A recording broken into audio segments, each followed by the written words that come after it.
Imagine two people. One works harder every year. Longer hours, more responsibility, slightly better pay. The other barely changes their routine. No overtime, no stress, no new skills. 10 years later, the second person is dramatically richer. Not because they're smarter, not because they took more risk, but because the system quietly worked for them while the first person was working inside it. That's the uncomfortable truth most people never really sit with. Wealth doesn't just grow, it compounds in favor of the people who already have it. And once that machine gets moving, it becomes surprisingly hard to stop. Right now, this matters more than ever. Asset prices are high, debt is everywhere, interest rates move headlines, inequality keeps widening. Yet the dominant story is still simple. Save more, invest wisely, be patient. That story isn't wrong, it's just incomplete, because it ignores the machinery underneath, the incentives, the math, the quiet advantages that scale with size.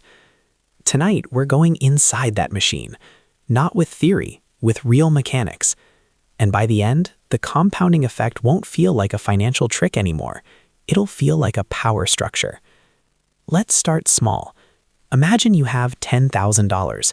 You invested at a decent return, say 7%. That's $700 in year one. Nice, but it doesn't change your life. Now imagine someone else has $10 million earning the same 7%. That's $700,000 in a single year. Same percentage, wildly different gravity. Percentages feel fair, outcomes aren't. But this is only the surface, because large pools of capital don't just earn returns.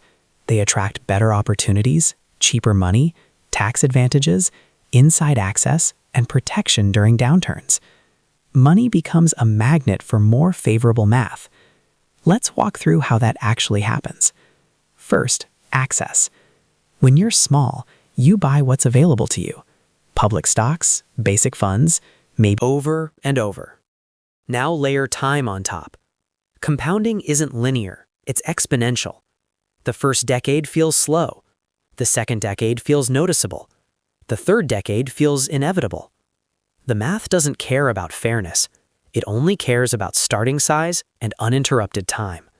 This is why wealth concentration keeps accelerating even when economies grow. But here's the part that rarely gets said out loud. The system doesn't merely allow compounding at the top, it actively protects it. Central banks stabilize markets when things break. Governments backstop banks and large financial institutions. Liquidity floods in when asset prices wobble.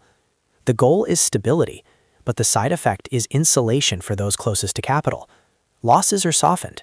Upside remains private. It's not a conspiracy, it's structural momentum. Now let's contrast this with the public story. We're told markets reward patience and discipline. We're told everyone has equal access to returns. We're told compound interest is the great equalizer. In theory, yes. In reality, compounding magnifies existing asymmetry. Someone saving $500 a month simply cannot mathematically catch up to someone whose portfolio grows by millions each year without effort, even if the saver is disciplined, even if the investor does nothing remarkable. Time favors size, and size accumulates influence.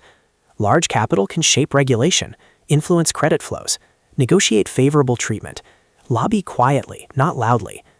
Wealth doesn't just compound financially, it compounds politically and structurally. Here's the uncomfortable arithmetic. If your assets grow faster than wages,